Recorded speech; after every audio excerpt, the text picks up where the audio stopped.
Bienvenue sur Top Invest, la chaîne des tops d'investissement. Ici, on parle essentiellement d'entreprises de qualité. Avons-nous une opportunité d'investissement sur Taiwan Semiconductor? C'est la question à laquelle on va essayer de répondre en se basant sur les états financiers de la compagnie. Je rappelle que ceci représente uniquement mon point de vue et non un conseil d'investissement. Et comme d'habitude, je me réserve le droit de me tromper. C'est une demande spéciale d'un abonné Top Premium. Je rappelle que le lien vers le service Top Premium est dans la description de la vidéo. Donc, Taiwan Semiconductor, on va faire une mise à jour quantitative parce qu'on en a déjà parlé plusieurs fois par le passé. C'est une entreprise que j'aime bien. Malgré le risque géopolitique ici, chacun choisit son risque. OK? Le destin ici de la plupart des compagnies de semi-conducteurs est très lié. Leur destin est lié à TSMC. D'accord? Donc, parce que c'est l'un des plus grands fabricants ici de semi-conducteurs. J'aime bien ce segment-là. D'accord? Parce qu'il est, je ne dirais pas qu'il est plutôt stable, mais il est moins, il a, en termes de visibilité ici, je pense que c'est l'un des business les plus stables. OK? Dans ce segment d'activité, dans ce secteur d'activité-là. OK? Donc, même quand il y a un ralentissement ici de la demande de semi-conducteurs dans un segment ici, parce qu'il y a plusieurs types de semi-conducteurs, il y a de grandes chances que Taiwan Semiconductor s'en sorte très bien parce que voilà, généralement, dans ce secteur d'activité, il faut faire des commandes en avance, le temps d'avoir du stock. OK? Sinon, ici, vous pouvez vous heurter ici à un manque de capacité au cas où le marché se reprend violemment. OK? C'est peut-être le cas ici. Quand on dit c'est peut-être le cas, présentement, la demande de GPU est très élevée. Pourtant, ici, enfin, je ne dis pas que c'est Taiwan Semiconductor qui les fabrique, mais on a un ralentissement ici de la demande des memory chips, donc je pense que c'est bien ça. Tout ce qui concerne ici les DRAM et tout le reste ici. Donc, vous allez voir, par exemple, que les compagnies comme Micron Technologies vont avoir tendance à souffrir, ou bien des compagnies comme WDC, Western Digital, vont avoir tendance à souffrir. Et encore même, celles-là sont ce sont les entreprises plus cyclées dans ce secteur d'activité-là. Et encore, il y a une certaine consolidation dans ce secteur d'activité-là. Donc, le domaine des semi-conducteurs est très vaste. Je dis bien très vaste. D'accord? Donc, tout le monde ici, par exemple, Avago, je dis toujours Avago, Broadcom ne va pas forcément faire la même chose que Taiwan Semiconductor. Donc, déjà qu'ils ne font pas la même chose d'ailleurs. OK? Mais ils sont dans le même secteur d'activité. Alors, on va aller assez rapidement ici, vu qu'on en a déjà parlé plusieurs fois. On va checker la croissance des revenus. Pour le moment ici, les revenus semblent être croissants. Donc, le dernier trimestre ici, c'est juin 2023. On compare ce trimestre-là à juin 2022, histoire de voir si, on n'a même pas besoin d'aller jusque-là. On peut juste aller ici, vérifier ça du point de vue trimestriel. Voilà. Non, ça c'est par rapport au trimestre précédent. Je le prends ici par rapport aux 12 derniers mois. Donc, si on prend la même période, l'année précédente, ici, le trimestre, au mois de juin, l'entreprise, on a une croissance moyenne de 18%. Donc, par rapport à la même période, c'est-à-dire qu'au mois de juin 2022, on a une croissance de 18% par rapport au revenu. Ça, c'est la croissance du revenu. Maintenant, il est important d'aller toujours vérifier la croissance ou la stabilité des marges. Est-ce que c'est le cas? On dézoome un tout petit peu, on peut constater une chose ici. On a une croissance des marges élevée. Donc, parfois on me demande ici, mais Thierry, quelles sont les marges moyennes que je devrais prendre? Franchement, ça dépend de l'industrie, ça dépend du type de business qu'on a face à nous. Je connais des entreprises qui ont des marges brutes de 10%, mais qui sont des entreprises extraordinaires. Donc faites attention quand vous faites des limites au niveau des marges, etc. Tous les business ne se ressemblent pas, d'accord? C'est pour ça que je n'ai pas de chiffres généralement clés. Je préfère regarder l'entreprise dans son ensemble ici, me questionner par rapport au secteur d'activité avant à peu près de prendre une décision d'investissement, mais avant à peu près de fixer une limite au niveau des marges. OK? Donc, j'apprécie d'abord ce qui s'est passé par le passé, ce qu'on a eu à voir dans le passé. Ici, vous pouvez constater que nous avons un business, si on normalise les résultats ici, OK? On dézoome un tout petit peu. Sur les 20 dernières années, nous avons 48%, 48,45. Disons, on peut mettre 50% ici. La précision ici, c'est pas important, d'accord? Enfin, au millimètre près, c'est pas important. Déjà que j'ai pris la médiane, si je prends la moyenne, vous allez constater que on aura un chiffre beaucoup plus élevé que ça. Enfin, encore même que ça va, c'est assez correct ici. Donc, si on prend les 10 dernières années, oui, c'est sur les 10 dernières années qu'on a un chiffre beaucoup plus élevé que ça. Donc, 48, 50, on voit, le plus important ici, c'est de voir si, sur les 20 dernières années, par rapport à ce qu'on a présentement, est-ce qu'on a une évolution ou une diminution? Ici, on constate qu'on a une évolution. Même si je prends toujours la médiane 1% ici, sur les 5 dernières années, on a également une évolution, donc 2% de plus que ce qu'on avait précédemment. Maintenant, c'est bien de constater ça, mais vous constatez aujourd'hui qu'on a à peu près 58% sur les 12 derniers mois. Il faut toujours aller vérifier pourquoi. Est-ce que l'entreprise a augmenté les prix? Parce qu'à ces niveaux-ci, soit c'est l'augmentation des prix, soit c'est la diminution des coûts de production. Important à aller regarder. OK? Une partie quand je dis une partie en termes de coût des matières premières. OK? Au niveau du gross margin. Parce que le coût de production également, ça peut prendre en considération l'efficience de l'entreprise. OK? Donc, parce que vous savez qu'il y a le revenu. Après le revenu, vous avez la marge brute. Après la marge brute, vous avez la marge opérationnelle. Donc, entre la marge brute et la marge opérationnelle, il y a les dépenses opérationnelles. Et quand les dépenses opérationnelles diminuent, ça veut dire que l'entreprise est de plus en plus efficiente. Quand la marge brute augmente, ça veut dire que l'entreprise a soit un pricing power, soit les coûts de production, les coûts de matières premières sont moins élevés. OK? Donc, il faut toujours regarder les choses dans leur ensemble. Maintenant, on constate ici que la marge brute est plus élevée que la moyenne. Tant mieux, maintenant on sait, je note sur mon petit document, il va falloir vérifier pourquoi est-ce que la marge brute a augmenté. Et généralement, prenez juste un rapport financier ici de la période, on va juste le prendre comme ça, de la période ici de, voilà, on va prendre ici le rapport financier de 2020 et peut-être celui de 2022 ici. Donc, vous pouvez même prendre les trois. Juste rechercher ici où est-ce à quel niveau on parle de la marge brute. L'objectif n'est pas de lire tout le rapport financier. D'accord? C'est déjà de voir à peu près pourquoi est-ce que la marge brute a augmenté. Je sais qu'il va falloir que je regarde 2020, 2021 et 2023. OK? La question que je me pose, c'est est-ce que c'est durable dans le futur? Et quand on peut voir ici, il y a de grandes chances que ce soit le cas parce on constate qu'on a une certaine stabilité des marges, une certaine évolution des marges ici quand même à la hausse. OK? Même ça semble être léger. Maintenant, la marge brute, c'est bien, mais est-ce que les marges EBITDA sont plutôt stables? Alors, également, ou bien vont dans le même sens. On constate également la même chose, stabilité, croissance même, OK? Et il y a quelque chose qui me saute aux yeux quand je regarde ces marges-ci. Je constate ici qu'il peut avoir un certain problème ici, en tout cas par rapport à comment est-ce que ce logiciel me présente les résultats, OK? Parce que la marge EBITDA ne peut pas être plus élevée que la marge brute, d'accord? Sauf élément exceptionnel. Et encore... Quand je constate ça, regardez, la marge brute est plus élevée ici. Donc, il faut que je fasse, à partir de maintenant, il faut que je fasse attention. Je sais qu'il va falloir que j'aille vérifier au niveau de des bénéfices nets, des résultats de la compagnie ici. Pourquoi est-ce qu'on a cette différence-là? OK? Il y a sans doute quelque chose à faire ici au niveau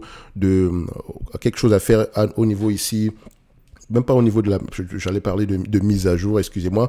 On devrait normaliser des résultats ici, d'accord? Faites attention. Mais je pense que j'ai déjà eu à vérifier les résultats de Taiwan Semiconductor. L'évolution est la même. On a des marges EBITDA qui évoluent, mais les net income également et les free cash flow ont également tendance à aller dans le même sens. Donc, ça peut être un problème à ce niveau-ci parce que la comptabilité est peut-être différente dans cette zone-là. Mais faites attention. Voilà, quand on dit comptabilité, la marge, l'EBITDA ne dépasse pas la marge brute. Il y a sans doute quelque chose à prendre en considération ici que ce logiciel-ci prend en considération. Donc, on sait que ici, l'EBITDA ne nous donne pas la bonne information. OK? Je peux avoir confiance aux marges brutes. C'est toujours bien également d'aller regarder sur plusieurs logiciels également, comme plusieurs agrégateurs, un peu comme Yahoo Finance. OK? Et puis d'ailleurs, on peut le faire ici, Taïwan, Yahoo Finance, Yahoo Finance. OK, Taiwan Semiconductor, Yahoo Finance, on valide ça, histoire d'aller regarder. Donc, je peux regarder sur Yahoo Finance, je peux regarder sur Zonebourg, je sais de recoller les morceaux, OK?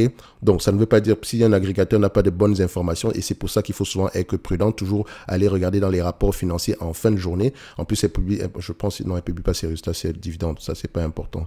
Marge brute, est-ce qu'on a le pourcentage ici? Il ne donne pas l'information en termes de pourcentage, malheureusement. Bon, c'est pas plus grave que ça. Donc, on va quand même travailler. On va pouvoir travailler avec ça, n'empêche. Donc, je prends ici les marges, les net income et les free cash flow, histoire de voir si on parle le même langage.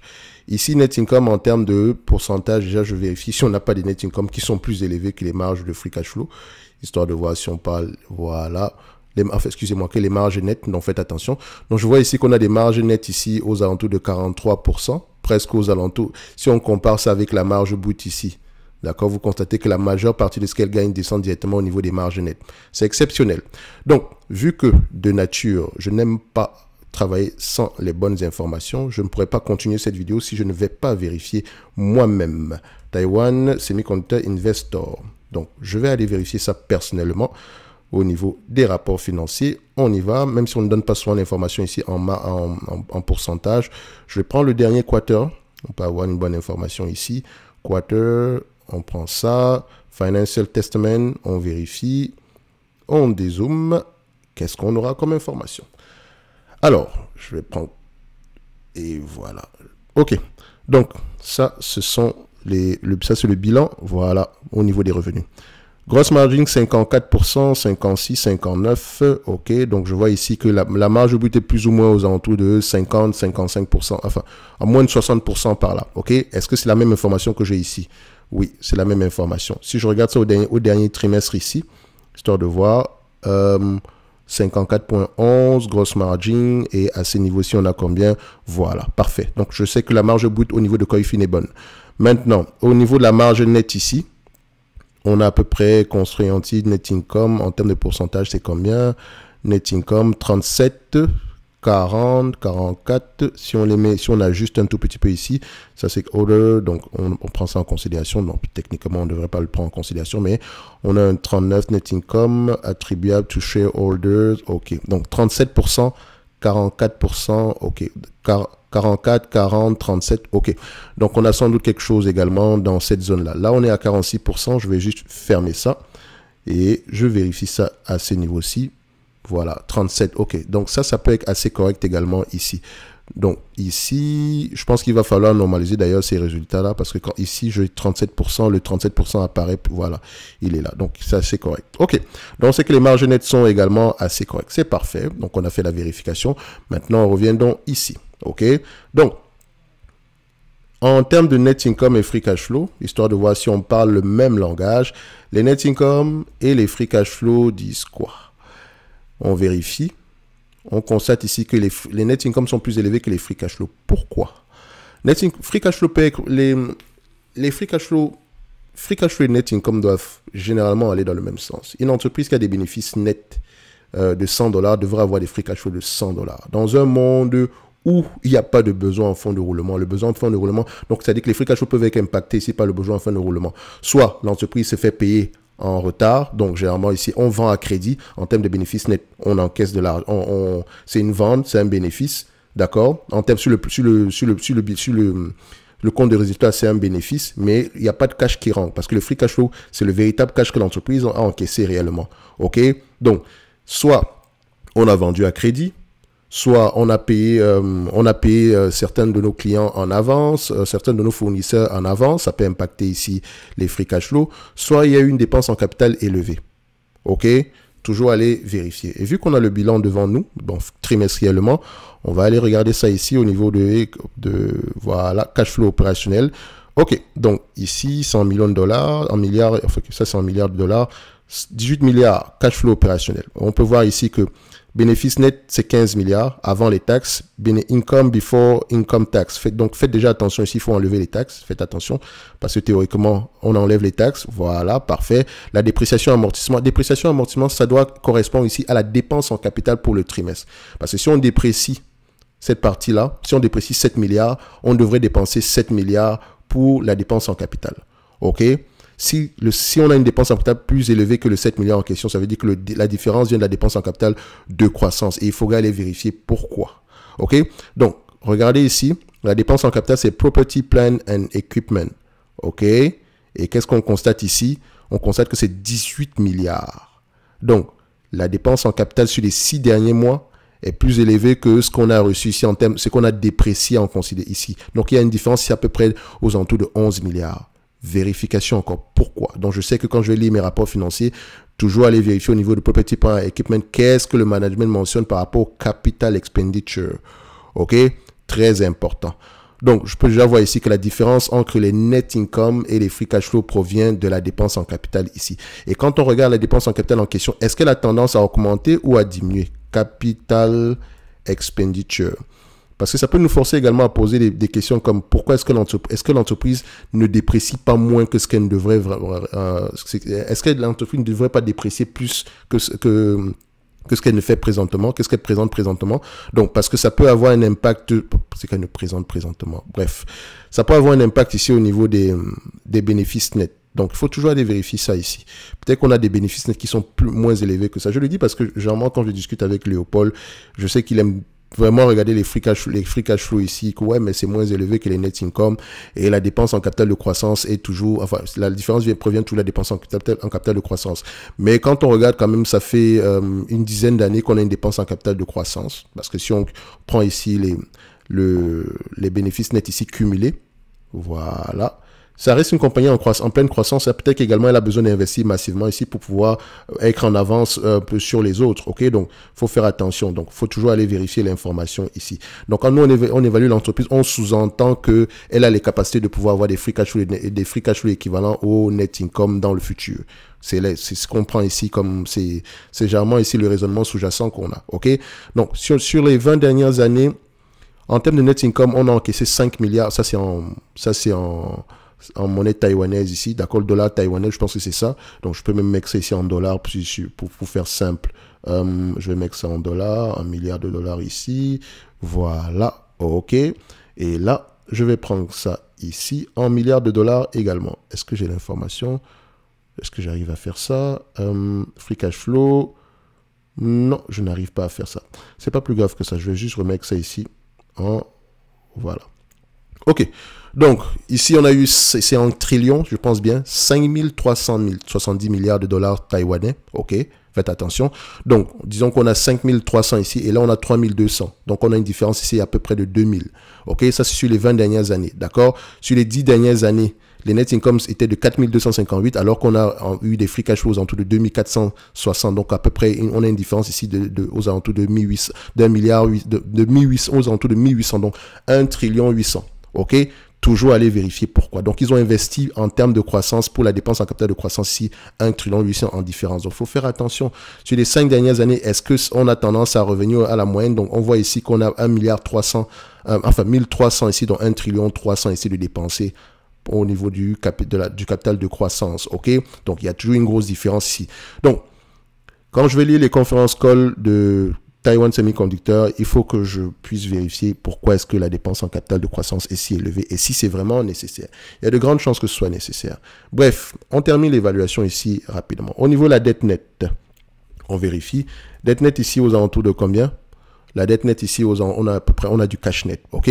Donc, on va aller faire l'évaluation de cette compagnie ici. Elle a tendance à maintenir ses marges brutes assez stables. Est-ce que les analystes attendent à des marges brutes assez élevées dans le futur? C'est également ça qu'on va essayer de vérifier ici. Donc, les marges des marges nettes, ok?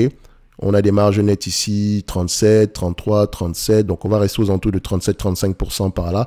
Donc, on s'attend à peu près à avoir 100 milliards de dollars taïwanais. Donc, si je convertis ça ici en dollars américains pour faire simple, on a ça, ok, US dollar, ok, qu'est-ce que ça donne?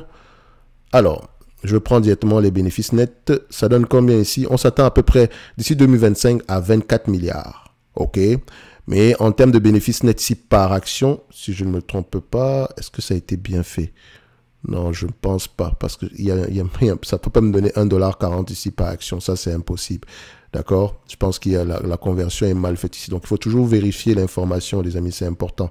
OK? Si je prends cet élément, si je pourrais me tromper. Donc, je vais regarder ça en termes de volume sur FastGraph dans tous les cas de figure. OK? Je peux également calculer en milliards en dollars taïwanais et aller faire la différence et aller convertir ici parce que l'action ici est en dollars américains. Donc, quand je vais calculer, les chiffres ici sont en dollars, en dollars taïwanais ici, donc faut toujours vérifier la convertibilité, d'accord. Donc je vais regarder le nombre d'actions ici, c'est plutôt stable. Donc ce que je vais faire, je vais aller sur FastGraph, je sais que c'est déjà assez actualisé ici.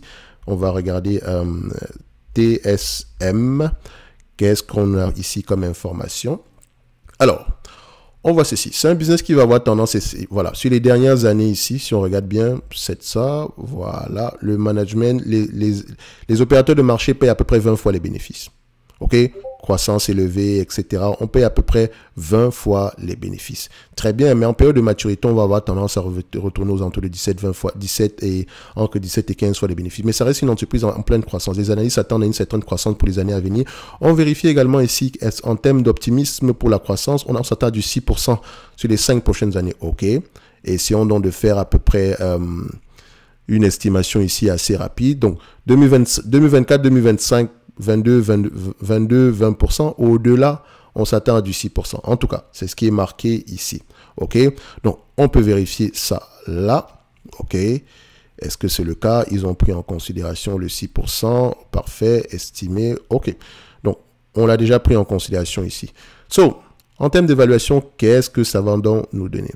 Ça veut dire quoi? En date d'aujourd'hui, si j'achète cette entreprise-ci, d'accord, à 93 $, je m'attends à recevoir 4,82 $ en 2023. D'accord? 4,82 4,22. Moins élevé que ce qu'on a connu en 2022. Déjà, pourquoi? Est-ce que c'est temporaire? Toujours aller vérifier. OK? Il paraît que c'est temporaire par rapport aux prévisions futures ici. Mais ça reste des prévisions futures. Est-ce que les analystes ont tendance à avoir raison ici avec leurs prévisions? Oui, ils ont tendance à avoir raison. OK? Donc, ils se trompent rarement. Donc, si on peut se dire ici que d'ici 2025, on peut obtenir 7,09 $ par action. D'accord? Multiplié par 20 fois les bénéfices. Elle a du cash net, donc on pourrait même laisser ça comme ça, ok? Si on prend le cash net ici, ça correspond à combien? En termes de cash net ici, Fangraph, cash net par action, on a combien?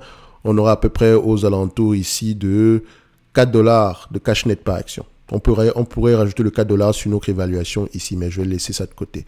Donc on peut voir ici que si l'entreprise se négocie à 20 fois les bénéfices, techniquement on devrait être aux alentours de 142 $, 141, ok? Par rapport aux prévisions qu'on a présentement. OK? Et la croissance ne va pas s'arrêter après 2025. OK? Donc, enfin, elle va pas s'arrêter après 2025. Elle va sans doute continuer, peut-être moins élevée que précédemment. C'est pour ça qu'il faut regarder la taille du marché, comment est-ce qu'elle signe ses contrats, etc. Et qu'est-ce qu'elle me dit par rapport à la taille de son marché en particulier. OK? Moi, je pense que Taiwan Conductor, ça reste assez intéressant. Mais le risque géopolitique également ici peut avoir un impact sur ce business-ci. Ne l'oubliez pas. OK?